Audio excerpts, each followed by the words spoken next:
10 minute में consolidation आज होगा। लाइक तो कर दो, वीडियो का लाइक टारगेट 30 लाइक्स का रखते हैं।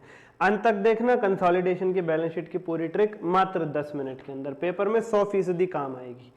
चलिए शुरू करते हैं बिना किसी देरी के। प्यारे बच्चों, सबसे पहले जो आपको ध्यान रखना है वो ये है कि जो बैलेंस शीट का फॉर्मेट है, मान लीजिए पेपर में कंसोलिडेशन का क्वेश्चन आया है, आप उसे सॉल्व करने बैठ गए हैं, तो आपको क्या करना है प्यारे प्यारे बच्चों, मन के सच्चों, आपको सबसे पहले बैलेंस शीट का फॉर्मेट ऐसे लिखना है, कंपनी का नाम, consolidated balance sheet, date, particulars और अमाउंट्स, पर्टिकुलर अमाउंट। और ये वाला पार्ट जो है, ये फॉर्मेट जो है, ये आपको क्वेश्चन की बैलेंस शीट से चेपना है, ये आपको क्वेश्चन की बैलेंस शीट से चेपना है।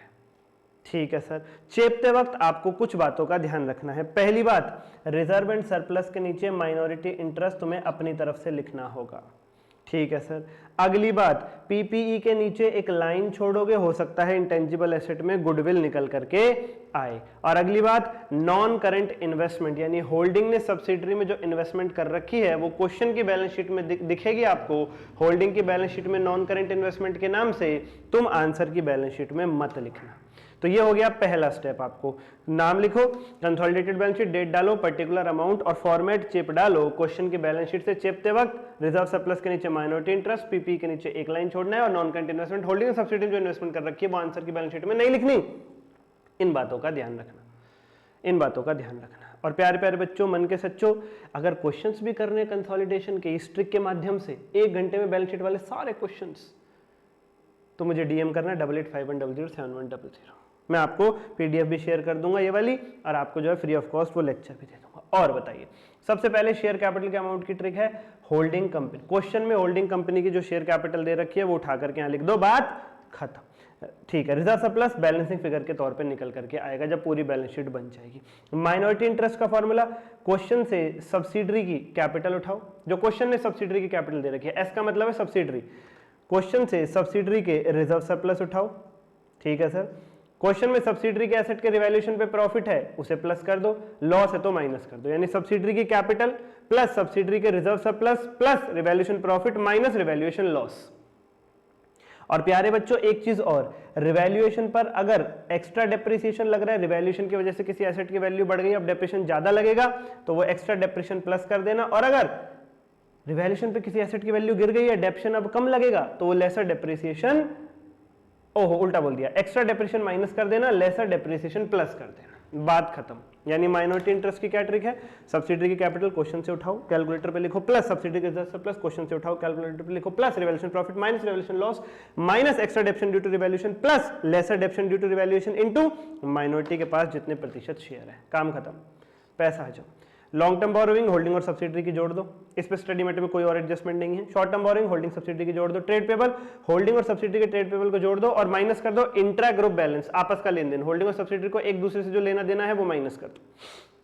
Cash and cash equivalent, holding plus subsidiary कर दो, होल्डिंग के कैश कैश इक्विवेलेंट उठाओ, सब्सिडरी उठाओ, प्लस कर दो, आंसर में लिख दो। ये सब क्वेश्चन में गिवन होगा, होल्डिंग का कितना है, cash and cash equivalent, subsidiary का कितना है। ट्रेड रिसीवेबल के लिए जैसे ट्रेड पेबल का था, होल्डिंग के ट्रेड रिसीवेबल प्लस सब्सिडरी के ट्रेड रिसीवेबल माइनस आपस का लेन देन इंटर ग्रुप बैलेंस, ये क्वेश्चन में गिवन होता है। इन्वेंट्री के लिए holding plus subsidiary minus stock reserve, holding की इन्वेंट्री में सब्सिडरी की इन्वेंट्री जोड़ दो और स्टॉक रिजर्व माइनस कर दो। होल्डिंग ने सब्सिडरी से जो कमाया है, कई बार होल्डिंग 100 रुपए का सामान अपनी सब्सिडरी को 150 में देती है, 50 रुपए कमाती है, वो जब अलग अलग थे तो ऐसा कर सकते हैं, पर अब बन रहे कंसोलिडेशन, कंसोलिडेटेड बैलेंस शीट, अब एक ही बात है और कोई अपने आप से प्रॉफिट नहीं कमा सकता, अब अलग अलग नहीं है, वो एक ही है, तो वो हटाना पड़ता है यहाँ से।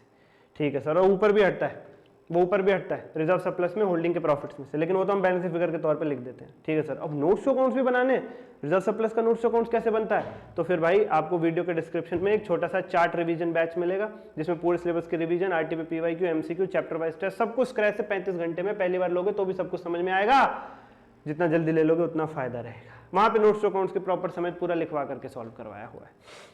आप प्यारे बच्चों, पीपी बहुत ही सिंपल, होल्डिंग के पीपी की वैल्यू उठाओ बैलेंस शीट से, क्वेश्चन की बैलेंस शीट से, सब्सिडरी की उठाओ, सब्सिडरी में जो रिवैल्यूएशन का प्रॉफिट हुआ है प्लस कर दो, लॉस हुआ है माइनस कर दो और रिवैल्यूड फिगर पर डेप्रिसिएशन निकाल के माइनस कर दो, खत्म। क्वेश्चन से होल्डिंग का पीपी उठाया, land, building, plant, machinery, furniture, ये सब। क्वेश्चन से सब्सिडरी का उठाया, प्लस कर दिया, रिवैल्यूएशन प्रॉफिट प्लस कर दिया, लॉस है तो रिवैल्यूएशन पे माइनस कर दिया, और क्या माइनस किया, नई रिवैल्यूड ताजा फिगर पर डेप्रिसिएशन, जो आए वो यहां लिख देना, जो आए वो यहां लिख देना। और याद रखना, सब्सिडरी के पीपी की जो वैल्यू लोगे वो बिफोर रिवैल्यूएशन लेना, क्यों? अरे रिवैल्यूएशन का प्रॉफिट लॉस मैं अलग से एडजस्ट करवा रहा हूं, रिवैल्यूएशन का प्रॉफिट ऐड करा रहा हूं, लॉस माइनस करा रहा हूं, तो वैल्यू कौन सी लोगे? बिफोर रिवैल्यूएशन वाली। पहले ही एडजस्टेड वैल्यू ले लोगे तो फिर प्लस माइनस 2 बार हो जाएगा। फिर ये गलती करते हैं बच्चे मेरी ट्रिक बुक में, ये मैंने बता दिया। और आखिरी प्यारे बच्चों कि हमें कॉस्ट ऑफ इन्वेस्टमेंट और इंट्रिंसिक वैल्यू को कंपेयर करना होता है। अगर मेरी कॉस्ट ऑफ इन्वेस्टमेंट ज्यादा निकल करके आती है तो जो कॉस्ट, जैसे कॉस्ट ऑफ इन्वेस्टमेंट 10 लाख है, इंट्रिंसिक वैल्यू 8 लाख है, मतलब 8 लाख के बदले 10 लाख पे कर रहे हो, 2 लाख एक्स्ट्रा है वो गुडविल के नाम से आ जाएगा यहाँ पे। और अगर उल्टा केस है, कॉस्ट ऑफ इन्वेस्टमेंट कम है, लेट सपोज 5 लाख और इंट्रिंसिक वैल्यू ज्यादा है 6 लाख, तो जो 1 लाख है वो कैपिटल रिजर्व कहलाएगा, वो रिजर्व सरप्लस में चला जाएगा, वो वही रिजर्व सरप्लस में चला जाएगा जिसे हम बैलेंस फिगर के तौर पे निकालते हैं।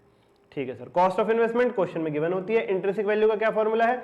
सब्सिडरी की कैपिटल, सब्सिडरी के प्री एक्विजिशन वाले रिजर्व प्रॉफिट और revaluation profit plus revaluation loss minus into जो भी होल्डिंग के पास जितने परसेंट शेयर हैं सब्सिडरी के। काम खत्म, पैसा जम। आई रिपीट अगेन, पीपी के नीचे जो लाइन छोड़ी है इसमें दो चीजों को कंपेयर करना है, सीओआई और intrinsic value, cost of investment और इंट्रिंसिक वैल्यू। सीओआई ज्यादा है तो यहां लिख देना इंटेंजिबल एसेट में गुडविल, और अगर इंट्रिंसिक वैल्यू ज्यादा है तो वो कैपिटल रिजर्व में चला जाएगा, रिजर्व सरप्लस में। ठीक है सर।